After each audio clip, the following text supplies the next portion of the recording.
So let me introduce myself and then have my colleagues introduce them. Kaylee, you want to go to the next slide? Um, I am Nancy Gilson. I'm the Director of Academic Degree Programs for the School of Global Policy and Strategy, but also the International Studies program. And I have been at GPS for a very long time, and I've been on campus as a lecturer since 1993, so long before any of you were born. But this is a program, the BA MPP is a program that I worked on very closely with my colleague Craig McIntosh, who's a development economist at GPS and also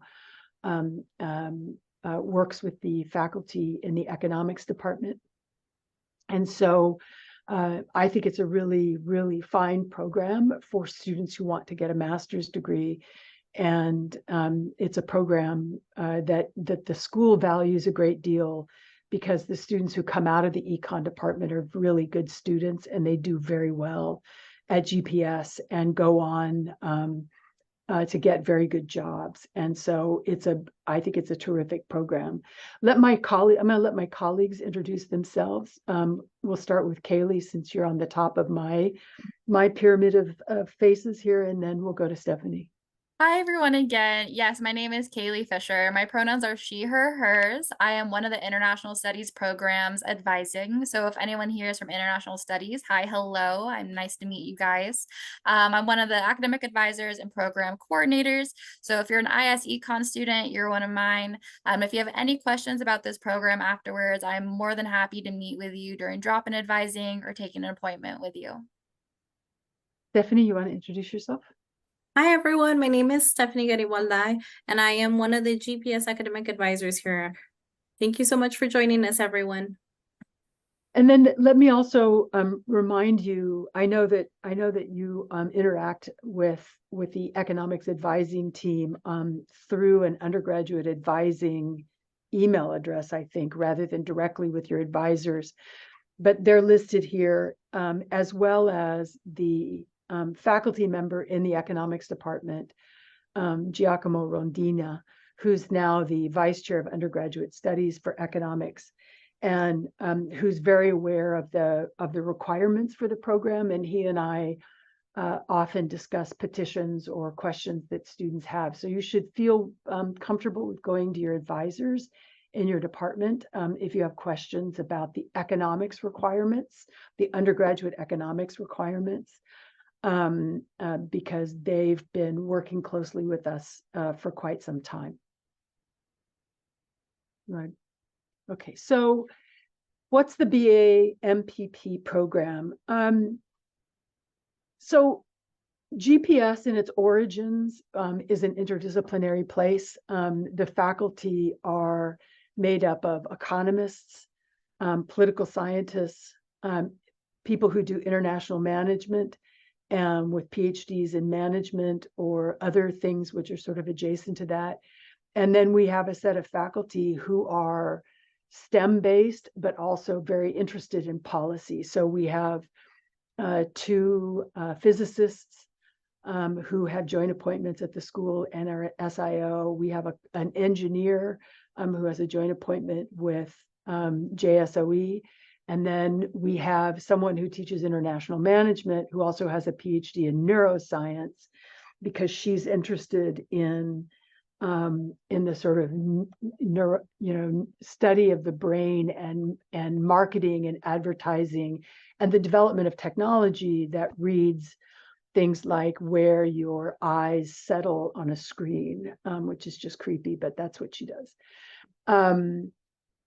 And so this is a very interdisciplinary place, but it is a place that focuses hard on the application of economics and political science and STEM-based questions in thinking about policy, both at the sort of at the macro level, but also at the level of sort of social policy more generally, sort of local policy.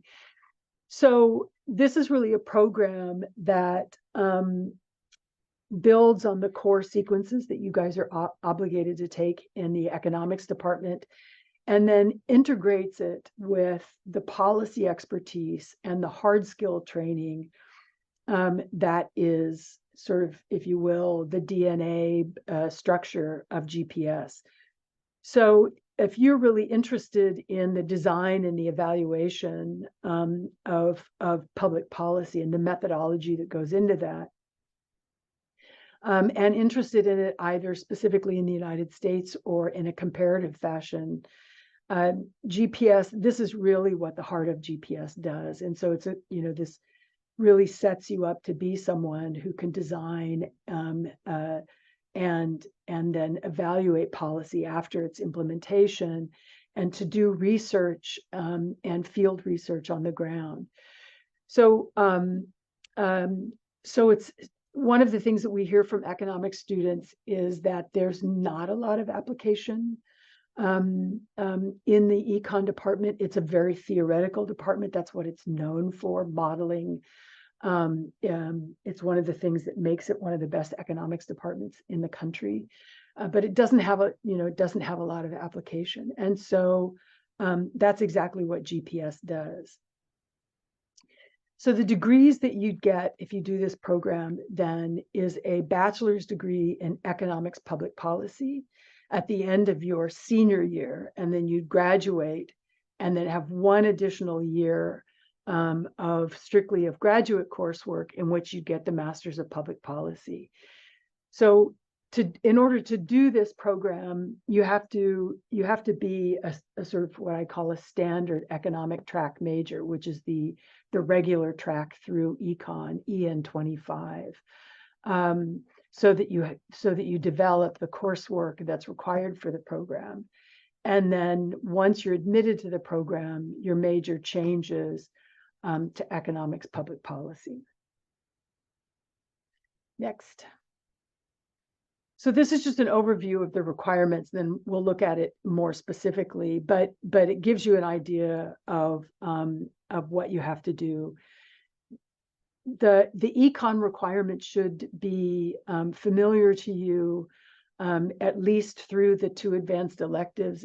It's almost exactly what the standard econ major has to do. The addition here, at least through your undergraduate years, then is the specialized core at GPS for economics majors. You guys, as you come into the program, do fewer of the core classes than the students who come into the 2-year program in the Masters of Public Policy, because you have done the micro series and the econometrics series. So for a standard person who comes in and into the 2-year MPP, they have to do 3 core courses in the fall, 3 in winter, and 2 in spring. You guys have to do 1 in fall, 2 in winter, and 2 in spring. And so it's a considerably lighter load. And then in your 2nd year, in your graduate year, you have to complete 48 units, and you have a policy area of specialization. You have to do a research capstone, and then you have a set of electives that go with sort of developing your expertise in a policy area.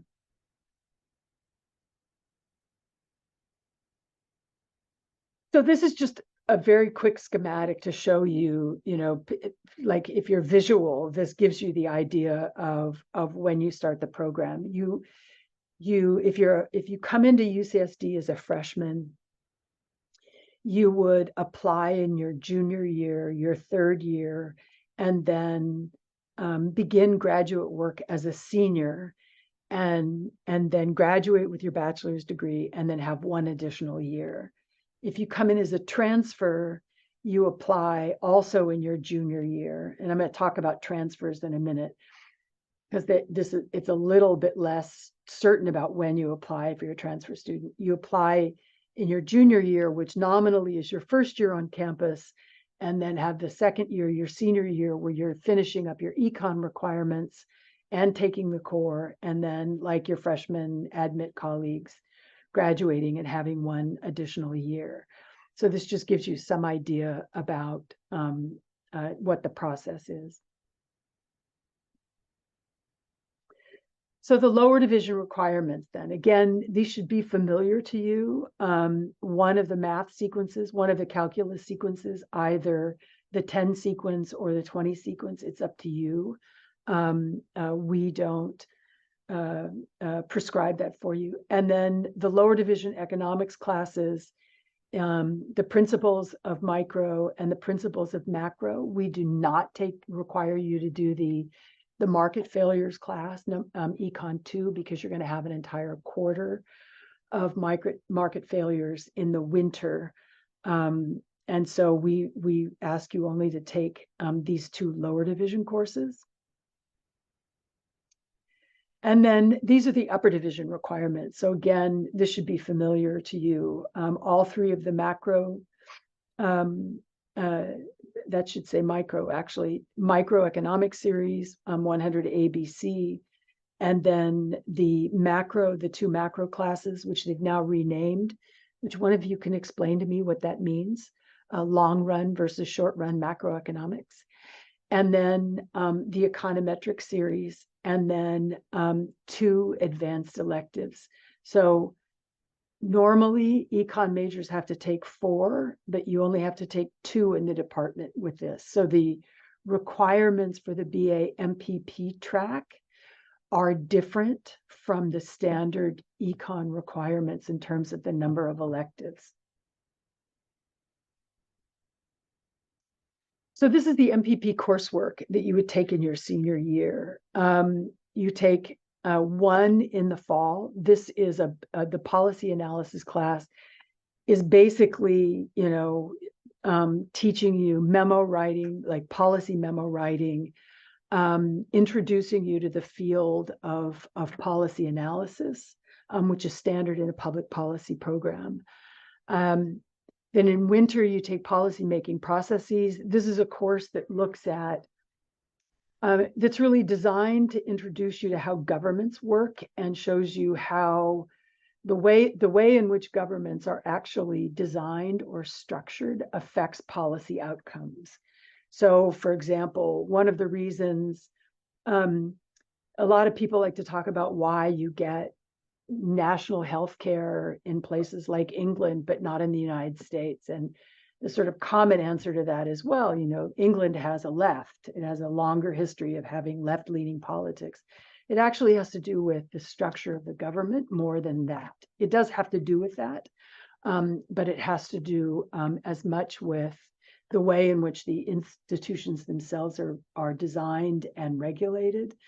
In a 2-party structure like the United States, it's just much more difficult.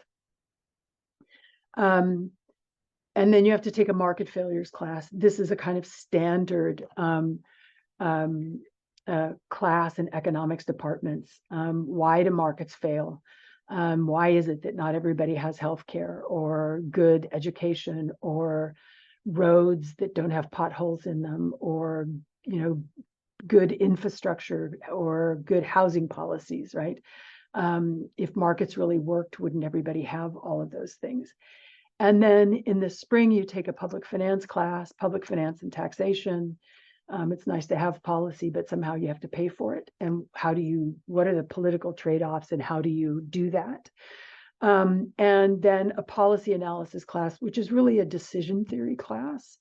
How do political institutions and political processes make decisions about policy when you have disagreement about what is a good outcome? And so that's the core. Right.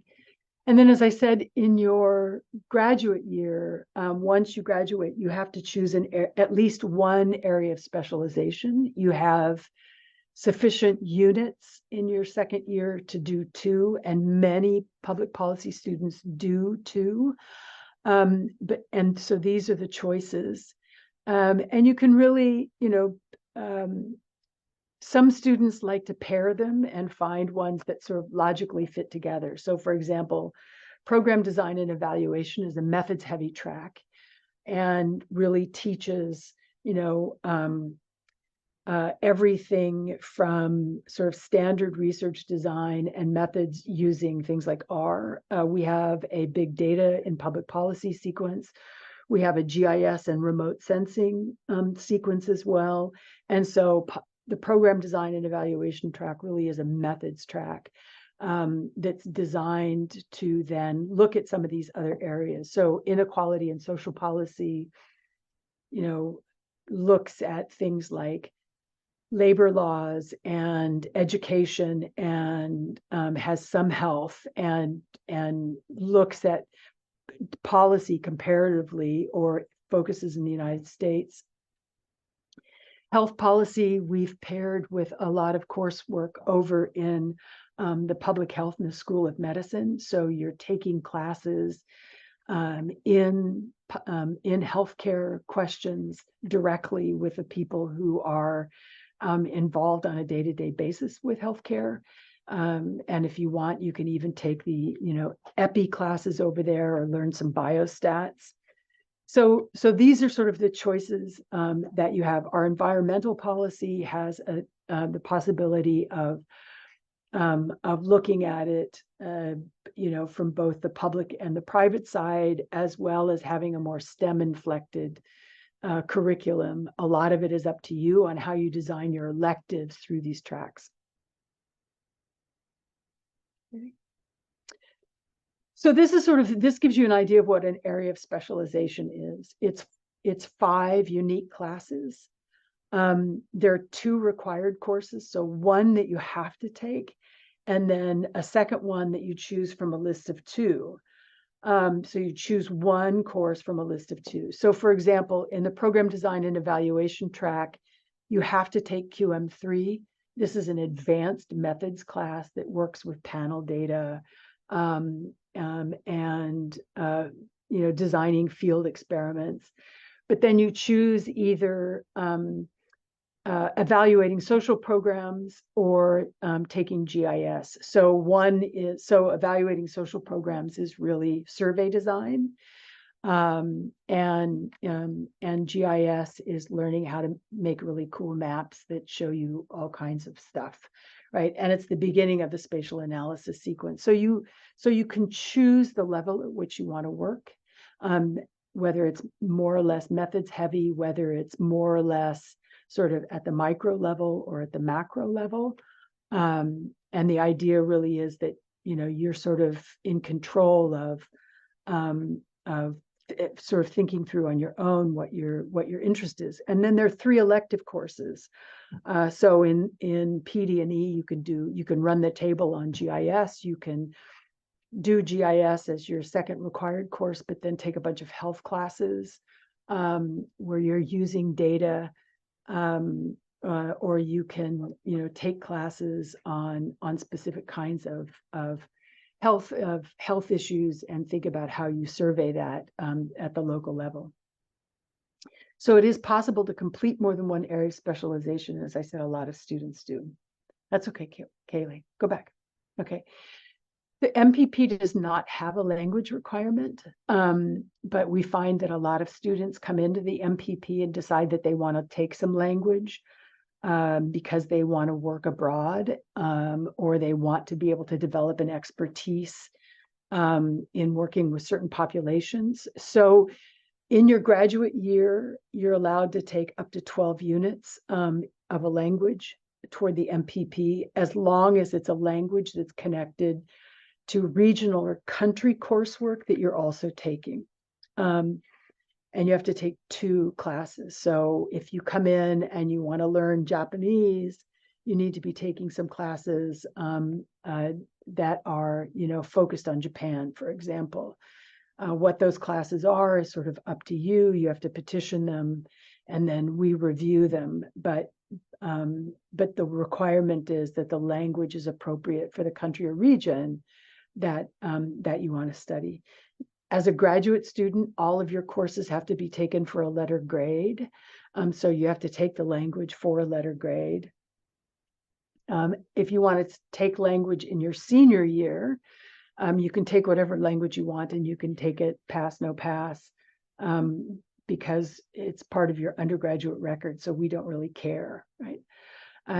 You only have to secure permission for language if you're going to do it in your graduate year. So just, if you want to think about that. So for example, if you're doing a minor that's, say, Chinese studies or Japanese studies, and you want to continue with the language and get credit for it as a graduate student, then we need to talk about doing additional coursework.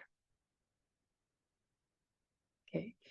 These are the GPS languages, and this is just, giving you some idea of what's taught. Since econ doesn't have a language requirement, some of you are in colleges where you have language requirements, but not all of you. And so this just gives you some idea about what is taught and what are the common languages that students at GPS take. There are others that we allow. We just qualified a student in Tamil, for example, that requires that we find someone that can test their proficiency. So we allow other languages, but these are the common ones. So this just gives you some idea, if you're a freshman admit, to how you would organize your coursework for the 5 years of the program, right? And this is really just to show you that it's doable. Not on here, for example, are your GEs, but you see that there's plenty of place for them. If you have a double major, we have a lot of students who have double majors, even in the econ department. We have a lot of students who have minors who go through the program. And so it's infinitely doable as long as you sort of plan in advance. There's some departments that are more difficult to have double majors with. We have 2 students who recently have had double majors with Viz Arts, which I think is very cool, by the way, but visual arts is a tough one because they don't offer everything more than once, and some of their required courses are offered only in the summer, and some of them are not even offered every year, and so we have to plan, which we're willing to do with you. But this is, this gives you some idea of the way that it fits together. Okay, and if you were a transfer admit to UCSD, most transfer students, so about half of our BA, MA students are transfers. And of those transfer students, about half of them, in fact, don't apply to the program until their 2nd year, because they come in to UCSD without all of the lower division coursework that's required, even just for the standard econ major. So they haven't had a full year of calculus, or they haven't done the lower division coursework. And so they have to spend a year kind of catching up and doing their GEs. That's fine. We'll work with you if you're in that circumstance, planning what you need to take when, but it still is doable for someone who comes in with all of those things to do the program in 3 years. But for some transfer students, it does end up adding a year.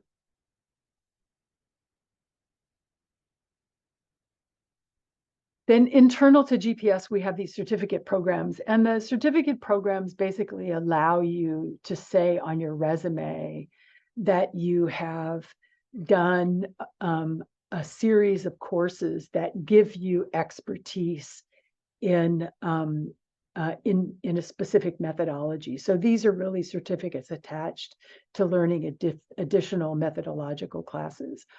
Or skills. And so the quant certificate, the spatial analysis certificate, and the energy analytics certificate requires that you are taking a couple of classes that are team taught by GPS faculty with faculty in the engineering department. So that, because, energy requires that you have a sense of what's possible and the development and the building of technology. And so our belief is that you have to at least sit in the room with people who are able to talk about that in a way that's meaningful. But once you get the certificate, if you're interested in working in energy, in the public or private or nonprofit, or have your own startup, this is a good way of going about it. These are courses that overlap with your regular coursework. In other words, they double count. It's the only coursework that double counts at GPS. But we think it's worthwhile for you to be able to do these, because particularly as people getting a master's degree directly out of an undergraduate program, you don't, transfer students can be a little bit of an exception to this, but you don't have a lot of stuff on your resume, right? You've worked, but you didn't spend 3 years working in a doing consulting for healthcare, or doing consulting for an energy company. And so this is a way of adding things to your resume that make you more attractive to employers who want people with expertise in policy evaluation. So the BA MPP application is due in April every year. It is an online application through Slate. And if you're applying in spring of 2024, which is the spring that's coming up, you'll actually be applying, when you go into the system, you'll actually be applying for fall of 2025, because that's the beginning of your graduate year. We're going to post this stuff, so I'm not going to read all of the details. You guys are all smart. You got into UCSD because reading was one of the skills you had. So I'm not going to bore you with reading all of this, but it's a fairly straightforward application. But this gives you some idea of what that is. So we will do a workshop in winter quarter on the application, how to fill it out, the details, its due date, how to think about getting recommenders, and we'll do a separate workshop on how to write a personal statement, which is really quite different from the personal statement that you wrote when you applied to apply to UCSD. So these are the admissions requirements. These are the things that we're looking for on your application. I'm available to meet with you if you want to talk about how much wiggle room there is in this. There is wiggle room, but this is a kind of basic set of things that we'll be looking for you to have completed by the time you start the core. And the reason for that is, or to have gone a long way toward this, because you have to take the core. You have to take all of the core. You have to take it in the order in which it's scheduled, and you have to take it fall, winter, and spring. So I want to make sure that we're not admitting someone to the program that still has all of the econometric sequence to do in addition to the core and a couple of GEs, so that by the time you're done, you're overworked and you're exhausted and you're sort of done with school because you've had to work so hard to just simply get your bachelor's degree. So it's a way of making sure that you have room in your schedule to attend to the graduate courses without without killing yourself. The major GPA that's required is a 3.4, and the cumulative GPA is a 3.0. There is no wiggle room there. Those are hard requirements. So we will look at those. If the application is due in April, that means after your winter grades are in. So we will look at your grades at that point, and these are hard requirements. So one of the questions that you should ask any graduate program to which you're applying is about, how do I pay for it? And this is sort of the basics. One of the advantages of the BA MPP program is that it is a 2-year graduate program for which you're only paying 1 year of graduate fees. Graduate master's programs are more expensive than undergraduate programs. And so being able to double up a graduate year with an undergraduate year means that you have the savings on that year, right? So in your undergraduate year, you have the same financial aid that applies to all the rest of your undergraduate time on campus. So if you have a grant, a Cal grant, a Pell grant, if you have financial aid, none of that changes in your first year of the program. For the graduate year, there's still financial aid using the same forms, using FAFSA. But students who do well in the core classes are often invited to TA in their graduate year, which pays a tuition and fee offset as well as a salary. The BA MPPs are highly sought after as TAs for the core because of all the economics and methodology that you've done. And so, so getting a TA-ship for BA MPPs is really pretty much of a slam dunk.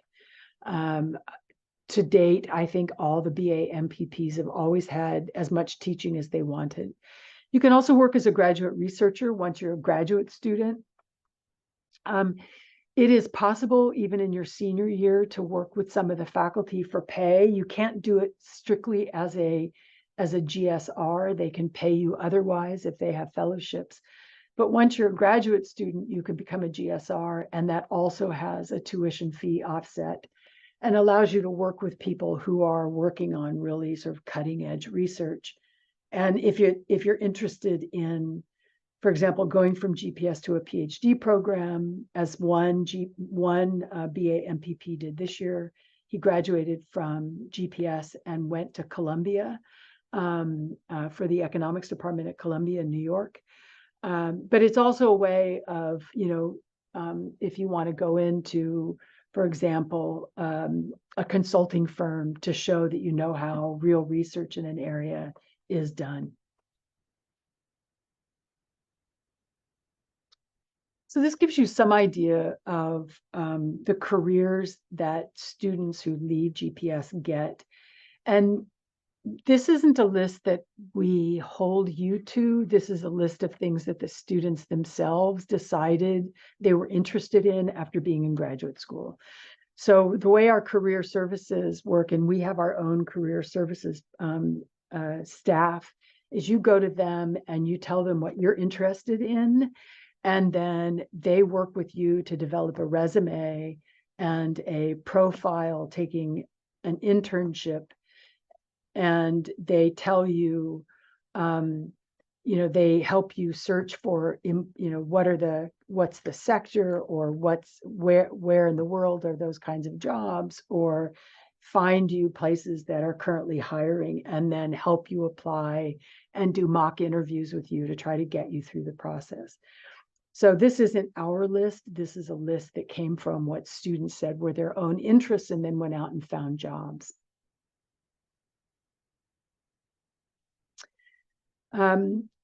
So a little bit about GPS career services. One of the complaints on the UCSD campus is always that if you're in engineering or STEM, campus career services is great. If you're a social science student or humanities, not so good. So GPS has its own career support. As a BA MPP, you have full access to that. All BA MPPs, in fact, all BA MA students, BA MPP and BA MIA students are required to take a professional internship between your senior year and your first year in graduate school. And the reason for that is, first of all, it's an opportunity for you to figure out whether what you want to do really is, I don't know, work in a nonprofit in Africa, or spend a year at the OECD, or, I don't know, be a banker. But it's also, this is a professional internship. A lot of them are paid. You, again, go into career services and say, I'd like to spend a year learning about decision-making in a research institute that's working on bio issues, right? They help you find that. If that's a job that's requires you to travel to, if it's an internship that requires you to spend the summer in Paris, they help you fund that and help you with the cost of it on the ground, right? So this is, again, what do you want to do for the summer? And then they help you figure out how to do that. We've had students in Africa, we've had students all over Asia for the summer, students who ended up doing things like going to the Pacific Command in Hawaii. We had a student who spent a summer with the UN on the West Bank as a peacekeeper. I don't know why. We've had students in multilaterals at the UN, at OECD, lots of different places, doing whatever, you sort of imagine is interesting to you. And so our career services sort of helps you put that together. They do outreach trips during your time as a student here, going to DC and New York and the Bay Area and Los Angeles. And the idea is that you go and you meet with employers and they tell you what they're looking at. And this is a very good way of both making connections for your internship as well as for later job search. They do meet and greets with alumni. We've got alumni all over the world, and some of them come here and do talks and mock interviews or do interviews for real jobs. But they're also on the ground in places where you have internships or where career services does outreach, and they connect you with alumni who are able to help you think about jobs in an area, both geographic as well as a work area that you might be interested in. You should be following us on social media. Add us to your to your already busy Instagram. We don't do TikTok yet. I hope that's a long way in the future. I'd have to add it to my phone, and that's a line too far. But on our GPS, particularly on the Student Affairs Instagram, we want you to come to events. We want you to see internship opportunities and student jobs, programming that we do, programming that the faculty does. So if you want to come to talks, and also GPS Career Services, you can follow to see things that they're doing, and you get a sense of a sort of wide reach that they have. Facebook, if you still use Facebook, LinkedIn for as long as it exists. It's probably also in difficulty these days, but is a good source. A lot of stuff gets put up there. It's not only a good job search, but it's also a very good way of reading what people are doing research on. Faculty post there, alums post there about stuff that they're doing, and so it's a good place of seeing sort of what we do and what people who leave here do.